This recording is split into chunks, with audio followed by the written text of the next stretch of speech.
자, 어제 그 남양주 새마을금고 그 앞에는 60명이 아침부터 줄을 섰다는 거예요. 기자가 가니까요, 그렇다는 거예요. 그래서 이 해당 지점이 지금 문을 닫는다, 합병된다고 하니까 고객들은 전부 지금 겁을 먹고 그 새마을금고 앞에 쫓아왔다는 거예요.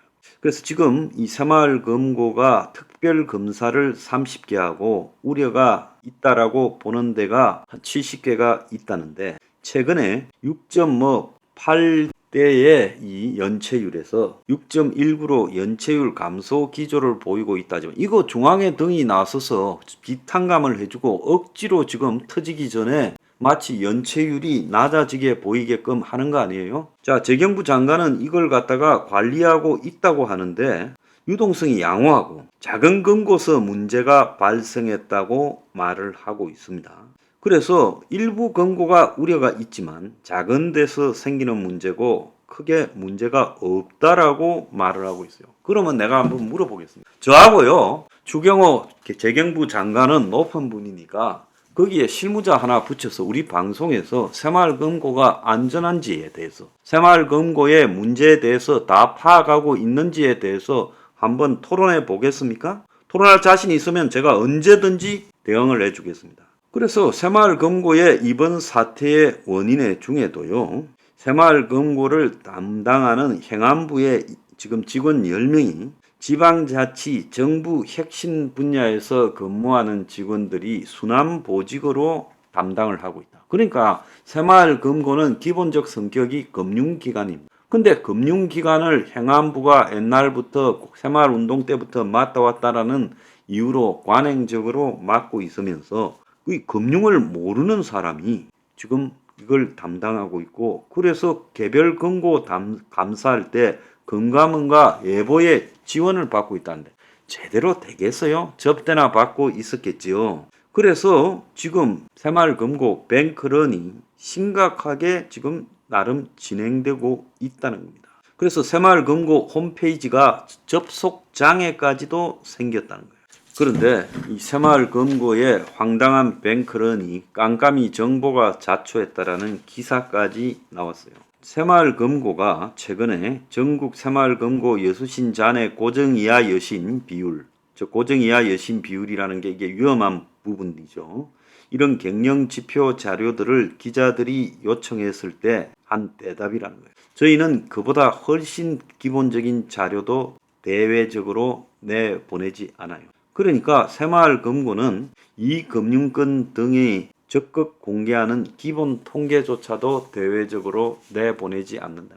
이걸 자기들끼리 뚜껑 열어보고 덮는 거예요. 금감원도 한패고 저는 행안부도 한패라고 봅니다. 저것들이 저지른 일을 공개하겠어요? 그걸 갖다가 문제가 없다라는 추경호 장관도 한패라고 봅니다. 그래서 새마을금고는 다른 상호금융사와 비교했을 때 투명성이 아주 낮다. 자산 규모가 새마을금고 절반 수준인 신협은 새마을금고와 마찬가지로 각 조합이 경영 공시를 반기마다 낸다. 하지만 그때마다 금융감독원이 업권 현황, 향후 감독 방향을 공식 발표한다. 금감원의 금융정보통계 시스템을 통해 870개 신협의 각각 유동성, 수익성, 여신, 건전성 등을 포함한 주요 경영 지표들을 들여다 볼 수가 있다. 신협 중앙회가 각 조합의 경영 공시를 게재할 때 소비자의 이해를 돕기 위한 요약본까지 제공한다. 새마을금고는 덩치가 은행과 비슷할 정도로 커졌다. 2016년에 138조이던 게 2022년 284조로 2배로 늘었고, 같은 기간 거래한 사람은 1910만 명에서 2262만 명으로 20% 늘었다.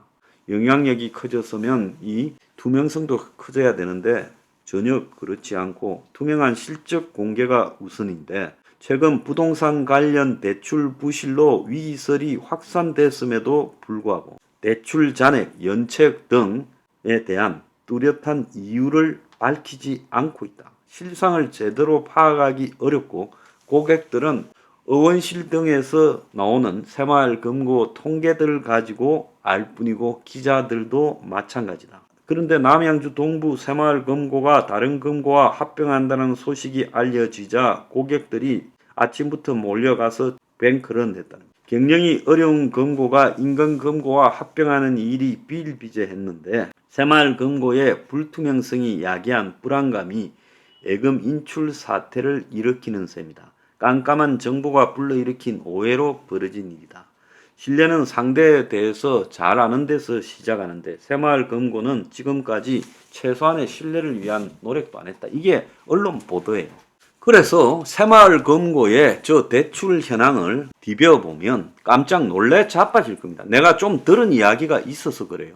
그래서 새마을금고가 돈을 빌려줄 때는 이사장이나 임원들이 장난을 쳐서 저끼리 정보 교환해서 저기 빌려주면 뒤로 뻗지도 있다. 이런 것들을 갖다가 듣고 빌려준다라는 그런 정보도 있어요. 새마을금고가 왜 부실한테 돈을 빌려줬겠냐? 왜 사업 수익성이 떨어지고 실제 진행되기도 어려운 때 묻지마로 빌려주고 심지어 전세 사기, 빌라 사기꾼들한테도 빌려줬느냐. 근데 그들이 새마을금고는 지역 특성상의 지역에 국한된 조합인데 그리고 새마을금고 내부에서도 거리 기준이 있는데 그걸 무시하고 또 시골의 새마을금고가 완전히 정반대 수도권의 건설 사업자들에게 돈을 왜 빌려줬겠냐. 그럼 중앙에는 안전하냐? 중앙에는 사모펀드 등을 가지고 저렇게 장난을 치고 그야말로 중앙회가 사모펀드 시장에 큰 손으로 군림하면서 골프장 인수 돈 빌려주고 하면서 황제 대접을 임원들이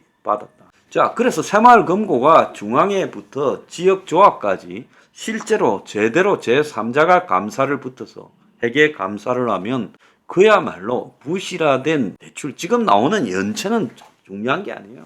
부실화된 대출이 어마어마하게 터져 나올 거다. 솔직히 금융기관으로서 저 정도 투명성이면 끝났다고 나는 보고 있습니다.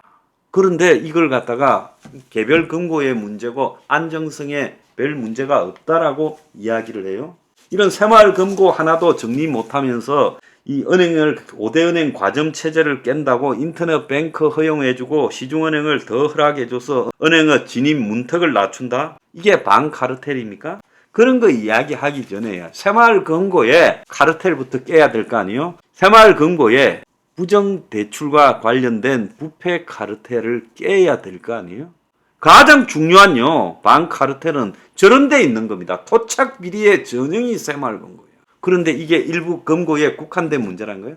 새마을금고라는 게 성격이 똑같아요. 이사장과 그 밑에 이사, 그러면서 지역 단위로 돌아가고 중앙에는 또 중앙회대로 감시 사각에 있어서 또 해먹고 지역금고는 지역금고대로 해먹고 그래가 임직원도 저거 마음대로 뽑고 승진시키고 근본적으로 새마을금고라는 게 비리 구조를 가지고 태어났고 감사 기능 자체도 없고 정보 공개도 안 하는 데인데 저게 전부 골마면 다 골맞지 저게 어떤 거는 덜 골맞고 어떤 거는 많이 골맞겠어요? 저는 이 행안부나 재경부에 이야기합니다.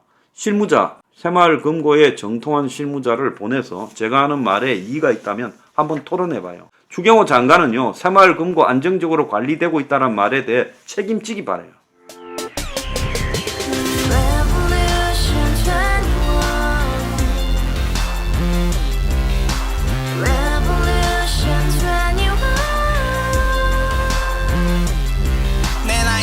월세 30 코인 빚만 300 서울에 온 지 벌써 10년 아둥바둥 버텼지만 여전히 난 반지 하에 제왕 곰팡이 연문제약 내비랭 깡통망통 완전히 폭망 90원 창문만큼 작아진 내 꿈 연애 결혼 내 집 모든 게 헛꿈 1년 전 떠난 여친 울며 말했지 같이 써봤자 평생 가본 게 꼭꼭꼭라지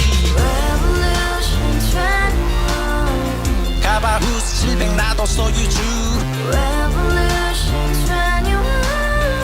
가바후스 700 나의 소유주 택시기사 우라부지 마트캐셔 울어무니 우리 집안 다 털어봤자 후줄 그래 개선민 내 미래 거기서 팍 끝난 거지 팍 더 이상 노력 따윈 괴물이 스펙 찾아 쌈말리 비오는 날 알바 잘려 맨날 학원 날 개쳐 발려 밤비 내리는 양화대교 홀로 걷고 있을 때 현수막에 아로 새겨진 평당 700짜리 아파트 다같이 소리 질러 혁명 21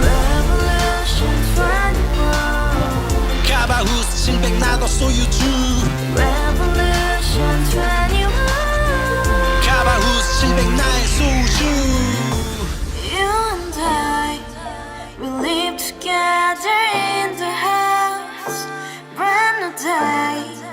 and you dream it just begun. Yeah